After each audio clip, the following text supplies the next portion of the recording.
Hi, good morning. അങ്ങൻ്റെ മാതാവു പിതാവുമങ്ങ്, അങ്ങൻ സഖ ബന്ധുവുമങ്ങു തന്നെ, അങ്ങൻ്റെ വിദ്യാധനമങ്ങു മാത്രം, അങ്ങാണെനിക്കൊക്കെയുമെൻ്റെ ദേവാ. ശ്രീമദ് ഭഗവത്ഗീത 11-ാം അധ്യായം വിശ്വരൂപദർശനയോഗം 25-ാമത്തെ ശ്ലോകമാണ് ചൊല്ലുന്നത്. ദംഷ്ട്രാകരാളാനി ച തേ മുഖാനി ദൃഷ്ട്വൈവ കാലാനലസന്നിഭാനി, ദിശോ ന ജാനേ ന ലഭേ ച ശർമ്മ, പ്രസീദ ദേവേശ ജഗന്നിവാസ. മലയാളം. ദംഷ്ട്രാകരാളങ്ങളിതേ മുഖങ്ങൾ ദർശിച്ചു കാലാനല തുല്യമെന്നായി, ദിഗ്മോഹമേറും സുഖമൊട്ടകന്നു ദയാദ്രനായെന്നെ അനുഗ്രഹിക്കൂ. അർജുനൻ ആകെ പേടിച്ച് ഭയവിഹ്വലനായിട്ട് നിൽക്കുകയാണ്. ആദ്യം പറയുന്നു, ലോകം മുഴുവനും പേടിച്ച് വിറയ്ക്കുന്നു. തൻ്റെ പേടി ലോകത്തിൽ മുഴുവനും കാണുകയാണ് ഉണ്ടായത്. അതുകൊണ്ട് ഇനിയെങ്കിലും എനിക്ക് സാധാരണ രൂപം തന്നെ കാണണം എന്ന് ഭഗവാനെ പ്രസാദിച്ചാലും എന്നാണ് പറയുന്നത്. ദംഷ്ട്രാകരാളാനി, ദംഷ്ട്രകൾ കൊണ്ട് ഭയങ്കരങ്ങളും, കാലാനല സന്നിഭാനി, കാലാഗ്നി പോലിരിക്കുന്നവയുമായ, തേ മുഖാനി ദൃഷ്ട്വാ ഏവ, അങ്ങയുടെ വായകൾ കണ്ടിട്ട് തന്നെ, ദിശഃ ന ജാനേ, എനിക്ക് ദിക്കുകൾ പോലും അറിയുന്നില്ല, ശർമ്മ ന ലഭേച്ച, മനസ്സമാധാനം കിട്ടുന്നില്ല, ദേവേശ ജഗന്നിവാസ, അല്ലയോ ഭഗവാനെ പ്രസീദ, എന്നിൽ പ്രസാദിച്ചാലും. ദംഷ്ട്രകൾ എങ്ങനെയാണെന്ന് നമ്മൾ നേരത്തെ വിവരിച്ചു. വളരെ ഭീകരങ്ങളായിട്ടുള്ള ദംഷ്ട്രകളാണ്. ജ്വലിക്കുന്ന അങ്ങയുടെ മുഖങ്ങളാണ്, കാലാഗ്നി പോലെ ജ്വലിക്കുന്ന അങ്ങയുടെ മുഖങ്ങൾ കണ്ട് പകച്ചു നിൽക്കുകയാണ് ഞാൻ. എനിക്ക് ഒന്നും മനസ്സിലാവുന്നില്ല, ദിക്കുകളൊന്നും അറിയാനേ കഴിയുന്നില്ല, മനസ്സമാധാനം ഒട്ടും കിട്ടുന്നില്ല എന്ന് തുറന്ന് സമ്മതിക്കുകയാണ്. ഇവിടെ ക്ഷത്രിയൻ തോൽവി സമ്മതിക്കുക എന്ന് പറഞ്ഞ മാതിരി വളരെ വിഷമിച്ച് അർജുനൻ എങ്ങനെയെങ്കിലും രക്ഷ കിട്ടണം എന്നുള്ള രീതിയിലാണ് പറയുന്നത്. ഒരു കാലസ്വരൂപൻ്റെ ഒരു സംഹാര താണ്ഡവം തന്നെയാണ് അതിൽ കാണുന്നത്. അത് മുഴുവനും തൻ്റെ ബോധതലത്തിലേക്ക് പ്രതിഫലിപ്പിക്കുകയാണല്ലോ ചെയ്യുന്നത്. അർജുനൻ സാധാരണ ഒരു മനുഷ്യനാണ്. അപ്പോൾ അതൊന്നും താങ്ങാൻ പറ്റാതെ ബുദ്ധിയൊക്കെ പതറുകയാണ് ചെയ്യുന്നത്. എനിക്കൊന്നും മനസ്സിലാവുന്നില്ല, ആകപ്പാടെ അന്താളിച്ച് നിൽക്കുകയാണ് ഞാൻ. എനിക്ക് മനസ്സമാധാനവും കിട്ടുന്നില്ല എന്നാണ്. അപ്പം നമ്മളുടെ മനസ്സിൻ്റെ ഒരു തലം കൂടെയാണ് അവിടെ കാണിക്കുന്നത്. നമ്മൾക്ക് ആദ്യം ഞാൻ വലിയ ആളാണ് എന്നൊരു ഭാവം ഒക്കെ ഉണ്ടാവുമല്ലോ. ഈ തനിക്കുള്ള ബലവും തൻ്റെ മനോവീര്യവും തൻ്റെ ബുദ്ധിശക്തിയൊക്കെ വളരെ നിസ്സാരമാണ് എന്ന് നമ്മൾക്കും കൂടെ ഒരു ബോധം വരും. അർജുനൻ ഇത്രയും വീര്യത്തോടു കൂടിയാണ് ഇപ്പം നിന്നുണ്ടായിരുന്നത്. ഇപ്പം അർജുനൻ എന്തായി മാറി? അതുപോലെ തന്നെയാണ് നമ്മളുടെ കാര്യം. നമ്മൾ വലിയ ആൾക്കാരാണ് എന്ന് നമ്മൾ ചിന്തിക്കും. അഹന്തയാണത്. ആ അഹന്തയുടെ പത്തി ഇവിടെ താഴുകയാണ് ഉണ്ടായത്. ഇപ്പം ഈ ഭഗവാന്റെ മുന്നിൽ വിനയപൂർവ്വം കൈകൂപ്പി അടിയറ വയ്ക്കുകയാണ് ചെയ്യുന്നത്. അയ്യോ വേണ്ട, മതിയായി എന്നും പറഞ്ഞ്.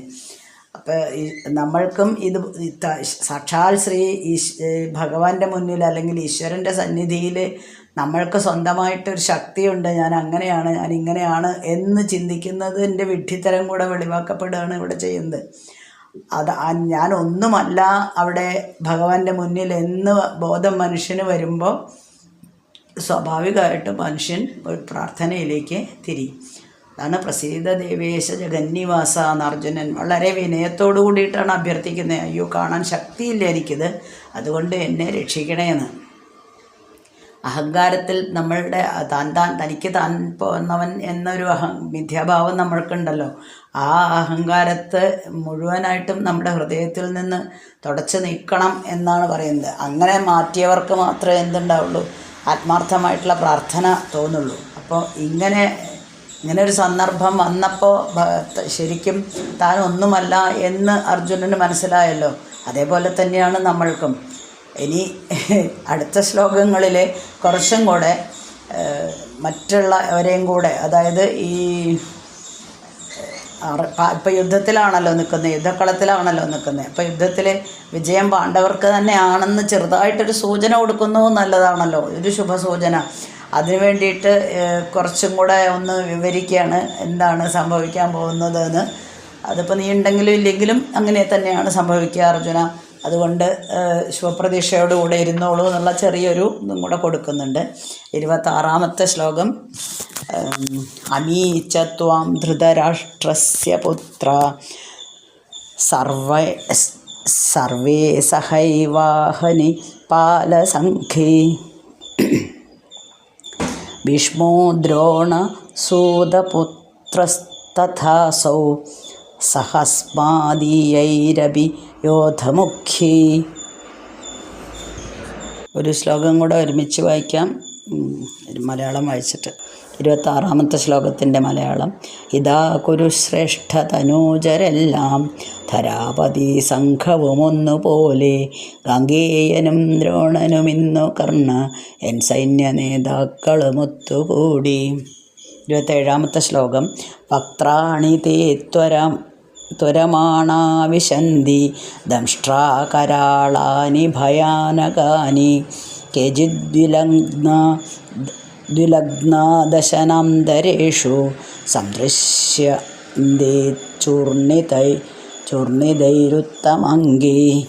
ചൂർണിതൈഹി ഉത്തമാംഗൈഹി.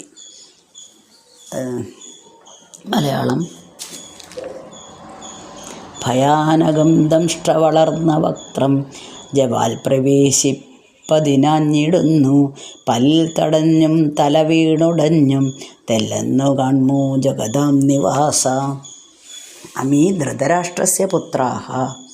ഈ ധൃതരാഷ്ട്രപുത്രന്മാരും ഭീഷ്മഃ ദ്രോണഃ ഭീഷ്മരും ദ്രോണരും അസൗ സൂതപുത്രഃ ച ഈ കർണനും തഥാ അപ്രകാരം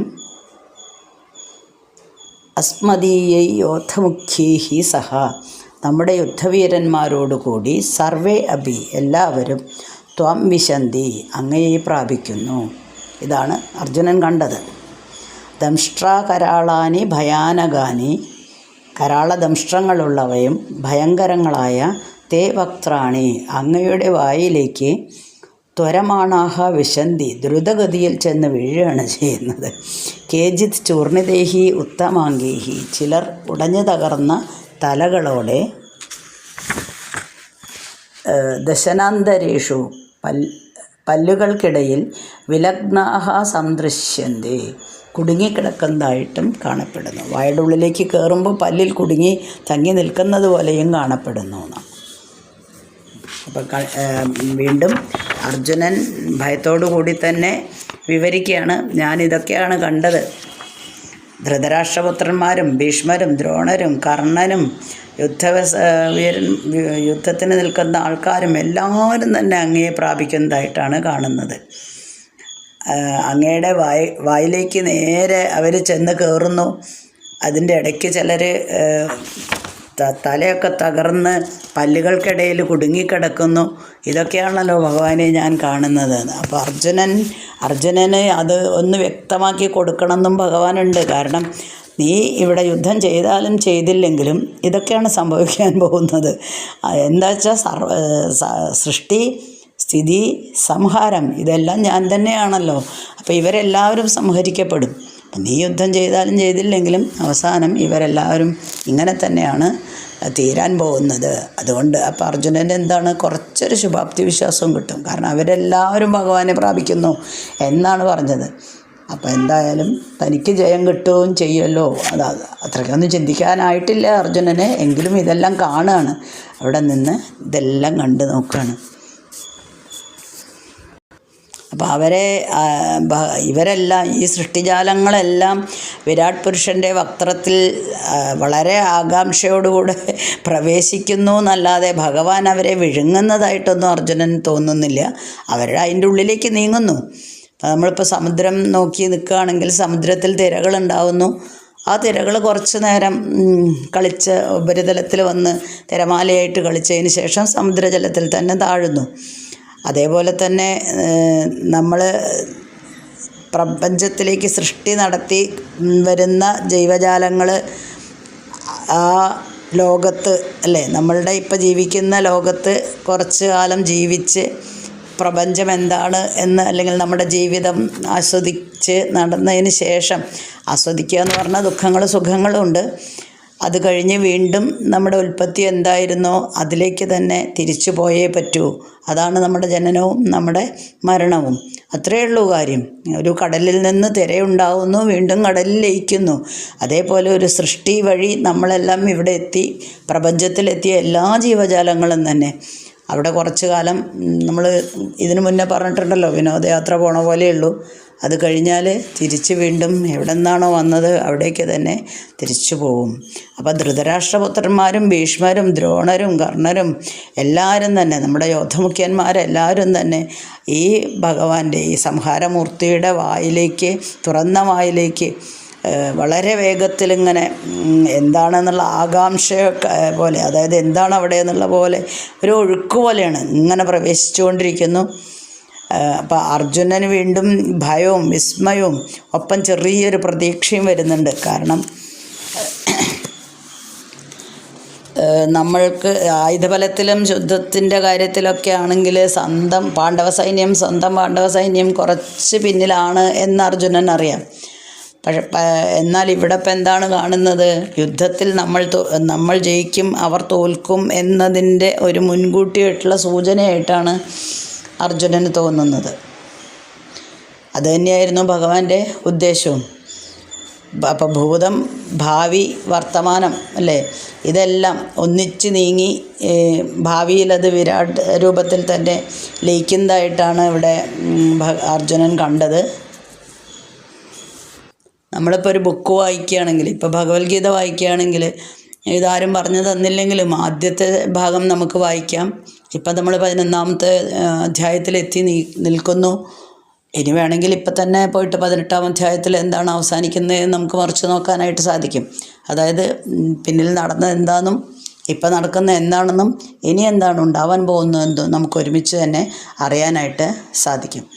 അപ്പോൾ ഈ ജ്ഞാനദൃഷ്ടി വന്ന് ഈ സമ്പൂർണ്ണ ജഗത്ത് മുഴുവനായിട്ടും ഈ ജ്ഞാനചക്ഷുസ്സിലൂടെ കണ്ടപ്പം സ്ഥലം കാലവും തമ്മിൽ റിലേറ്റീവാണല്ലോ എപ്പോഴും, ഒന്നുണ്ടെങ്കിലേ മറ്റേതുള്ളൂ എന്നുള്ള പോലെയാണ്. ഇവിടെ ഇപ്പോൾ ഇവിടെ എന്ന് പറയാനില്ല, അവിടെ എന്ന് പറയാനില്ല, എവിടെ തിരിഞ്ഞാലും ഒന്നുപോലെ തന്നെയാണ് കാണുന്നത്. ഇന്നലെ ഇല്ല, ഇന്ന് എന്നില്ല, നാളെ എന്നില്ല, അങ്ങനെ ഒരു കൺസെപ്റ്റും വരുന്നില്ല. അപ്പോൾ എല്ലാം ഒന്ന് തന്നെ എന്നുള്ള എല്ലാം ഒരേ സമയത്താണ് അർജുനൻ കാണുന്നത്. എന്നും നാളെയും ഭാവിയും ഭൂതവും വർത്തമാനവും എല്ലാം തന്നെ ഒരുമിച്ചാണ് കാണുന്നത്. അപ്പോൾ സ്ഥലവും കാലവും ഒക്കെ വിഭിന്നങ്ങളൊന്നുമല്ല, അതെല്ലാം ഒന്ന് തന്നെയാണ് എന്നും കൂടെ അർജുനനെ മനസ്സിലാവുകയാണ് ചെയ്യുന്നത്. ഇവിടെ അർജുനൻ സത്യത്തിൻ്റെ ഭീകരമായിട്ടുള്ളൊരു മുഖം കണ്ടപ്പം അതുകൂടെ നമ്മളെ കാണിച്ചു തരികയാണ്. കാരണം നമ്മൾ കാണുന്നത്, അല്ലെങ്കിൽ നമ്മൾക്ക് ഇഷ്ടം, നമ്മളെപ്പോഴും ഉത്കൃഷ്ടമെന്ന് പറയുന്നത് സൗന്ദര്യം, നന്മ, ലാളിത്യം ഇതൊക്കെയാണ്. പക്ഷെ അത് മാത്രമല്ല, കൈപ്പേറിയ ധാരാളം കാര്യങ്ങളും കൂടെ അതിലുണ്ട് എന്നതിൻ്റെയും കൂടെ ഒരു തെളിവാണ് ഇത്. അപ്പം എന്താണോ താൻ വിശ്വരൂപത്തിൽ കണ്ടത് എന്നത് വളരെ മാരകമാണ്, ഭീകരമാണ്, കാണാൻ തന്നെ പേടിയാവുന്നതാണ്, വിവരിക്കാൻ പോലും പറ്റാത്തതാണ്. ഇതെല്ലാം അർജുനൻ അറിയാം. എന്നാലും അർജുനൻ അത് അങ്ങനെ കണ്ടു നിൽക്കുകയാണ്. കവി അത് വിവരിക്കുന്നത് തന്നെ അത്രയ്ക്കും നമ്മൾക്ക് പോലും ഭയം ഉൾപ്പെടുത്തുന്ന രീതിയിലാണ് വരികൾ വന്നിരിക്കുന്നത്. അപ്പോൾ കാലവക്ത്രത്തെയാണ് എന്ത് പറഞ്ഞത്? ദംഷ്ട്രാകരാളം എന്ന് പറഞ്ഞത്, ഭയാനകം എന്നൊക്കെ വിശേഷിപ്പിച്ചത്. അതൊക്കെ അതിന് തെളിവാണ്.